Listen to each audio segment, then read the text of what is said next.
Just over a year ago, our nation stood at a crossroads. Our manufacturing base was under strain. Foreign investment had dwindled to just a trickle. Investor confidence had weakened. Our currency was declining in value. And early in 2025, many questioned, including myself, whether we would be able to make a swift turnaround or whether it would take years to rebuild stability and confidence. Today, I'm pleased to announce that the story is different.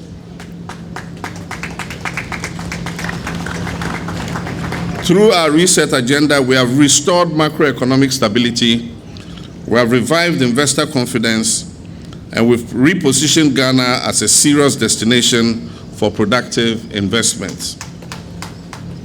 Indeed, in the recent rankings of African economies, Ghana positioned as the 7th largest economy in Africa.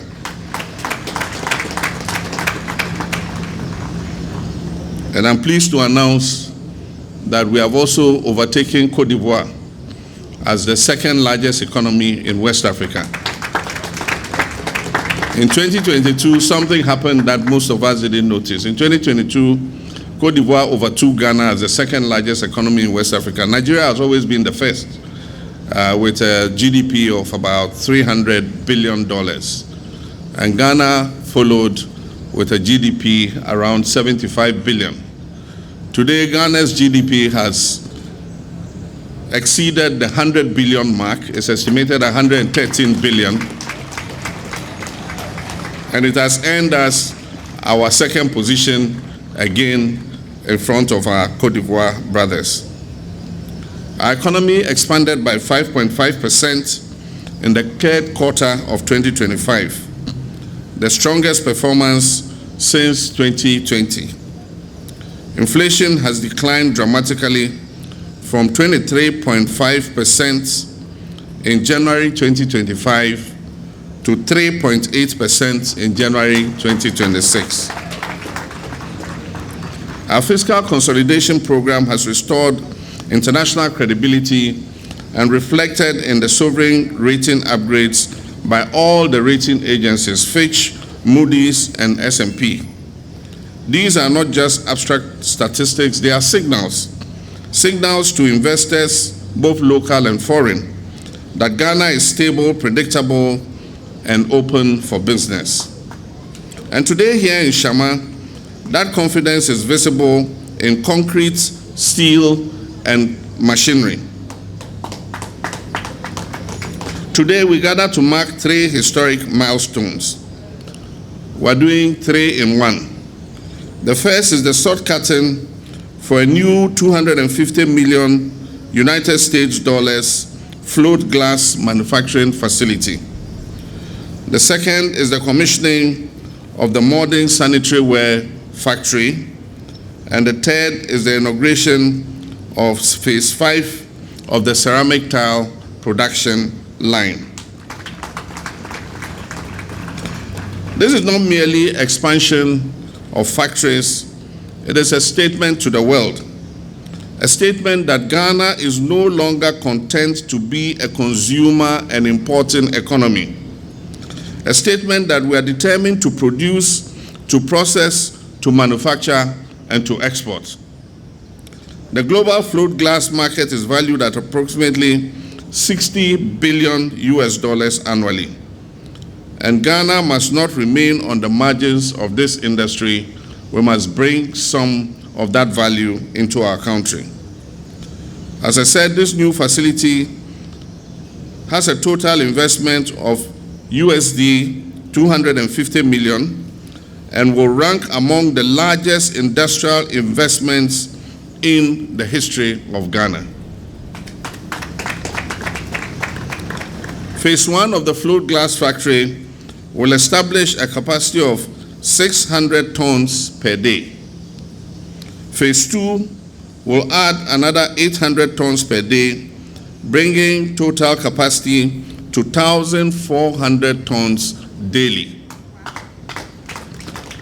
And as Chairman Sheng said, phase 1, we will gather here again in August next year to commission phase 1 of the float glass factory. And as I said, that will be 600 tons. And we'll also cut the sort for phase 2, which will add another 800 tons per day. And so if you have your calculator, 1,400 tons a day times 365 days a year, you will get the production that is going to come out of this factory. And when completed, this will be one of the largest float glass facilities in Africa. One of the largest float glass facilities in Africa. And we're going to export glass from here to other African countries and also to Europe and other destinations. Now let me give you some statistics. In 2024 alone, Ghana imported over 65,000 tons of glass products, which were valued at almost $25 million to meet the demand of our construction industry, automobile, and manufacturing sectors. This factory, the float glass factory, is going to change that equation. It will reduce our imports of glass. It will save us foreign exchange. It will strengthen supply chain reliability, and it will position Ghana as a major regional exporter of glass. At full capacity, when we're producing 1,400 tons a day, the export earnings alone are projected to be almost $100 million annually. This is how to build a strong economy. This is how to build a strong currency. Production underpins the value of currency, not by speculation, but by production and exports. Today, commissioning of the 5th phase of the tile production line increases the capacity by another 40,000 square meters per day. And this will bring the total output of the tile production facility to 200,000 square meters every day. If you know what 200,000 square meters is, this factory is going to be producing 200,000 square meters every day, not every year. Currently, this factory in Shama exports to over 20 countries, including, can you guess, United States. Shama tiles go to the United States market.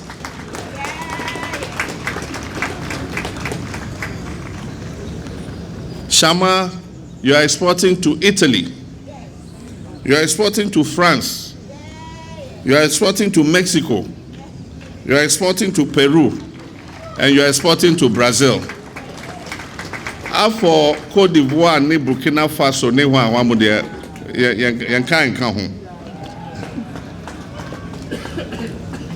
This demonstrates something important, that made in Ghana products can compete globally when quality meets scale. Since 2016, KEDA has been a reliable industrial partner. In 2025 alone, the company contributed, can you guess, 740 million Ghana cedis in taxes alone. Tax awotuyama GRA, Revenue Authority. 2025, wotuya 740 million cedis. Now, so why a float glass factory na kaun? From August next year, at full production, what tax are obetua every Shamaha to Ghana Revenue Authority will exceed 1 billion cedis. Now 1 billion cedis onye sikadada ona we Ghana cedis kofo sikanibi 1 billion. Osande oka 1 billion Ghana old Ghana cedis ana oye baby kakre bi. A new Ghana cedis 1 billion or bro. That is the revenue we use to build schools for our children. That is the tax revenue we use to build hospitals for our people. And it's the revenue we use to build roads so that we can connect our people to markets. And talking about hospitals, Shama for Wonka Wakumantu on yem, more hospital no, Yababa Besi.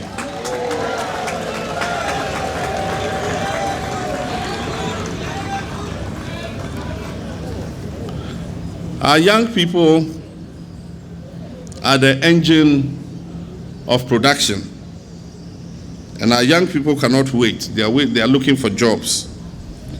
This project will generate approximately 2,182 direct jobs.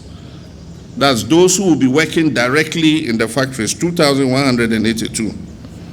During construction, 729 people will be employed in building the factories, and 1,453 permanent operational jobs will be created, in addition to what we have already, 4,500 jobs. Beyond that, thousands of indirect jobs will be created through logistics, supplies, raw material supplies, services, and maintenance. Crucially, this investment includes a structured localization and skills transfer program. Ghanaian engineers, technicians, and managers will receive training to assume leadership roles progressively. And you heard CEO Li Wei say that as they train more Ghanaians, Ghanaians will take leadership role in the industry. And so this is how we move from labor participation to labor ownership. This project aligns fully with our national industrial strategy and the broader objectives of the 24-hour economic program, the Accelerated Export Development Program, of which I'm the chairman, the African Continental Free Trade Area Regional Integration Agreements, import substitution, and value addition.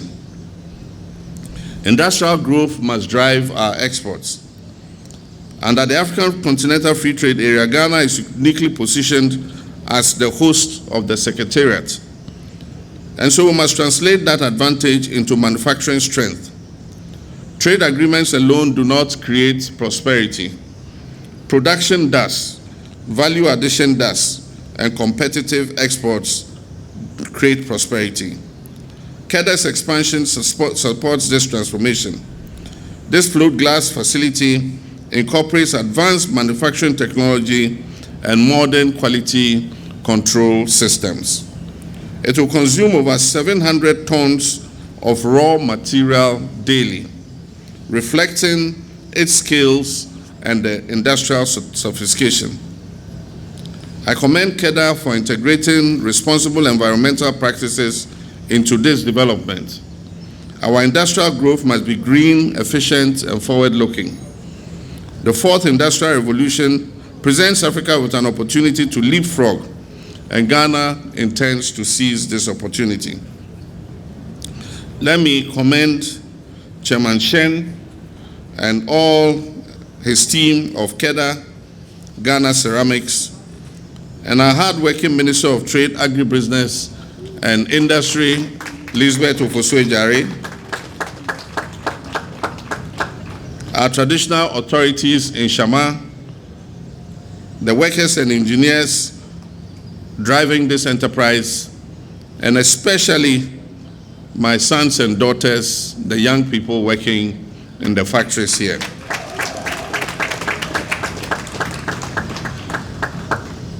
I call you my sons and daughters because you're the same age as my own children. Industrialization succeeds when the government provides stability and investors provide capital and communities provide partnership. This is a model that works. Governments, investors, and local communities. As I stand here today, I see more than just structures rising from the ground.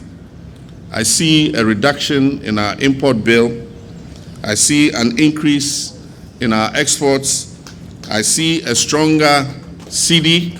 Already the cedi has appreciated quite remarkably, and it's factories like this that will give the cedi even more strength. I see high-value jobs for our youth.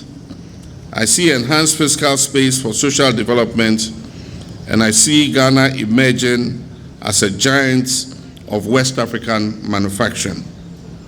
This is not a distant ambition. This is not a dream. It is a reality that is happening today as we are about to cut sod for this new investment. Our first president, Osagyefo Dr. Kwame Nkrumah, reminded us that the forces that unite us are intrinsic and greater than the superimposed influences that keep us apart.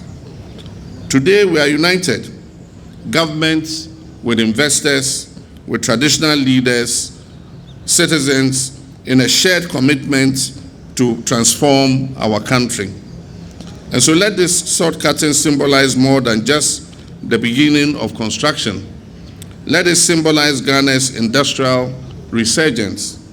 Let it capture the dreams of our forebears like Osagyefo Dr. Kwame Nkrumah. Let it symbolize Ghana's export ambition. Let it symbolize our economic reset agenda. And let it symbolize Ghana's belief in her own productive power. And so on this occasion, it's my singular honor and privilege as President of the Republic of Ghana to officially declare the sword cutting for the new float glass manufacturing facility duly performed, the fifth phase of the tile production line duly inaugurated, and the sanitary ware factory duly commissioned. May God bless our homeland Ghana and make our nation great and strong.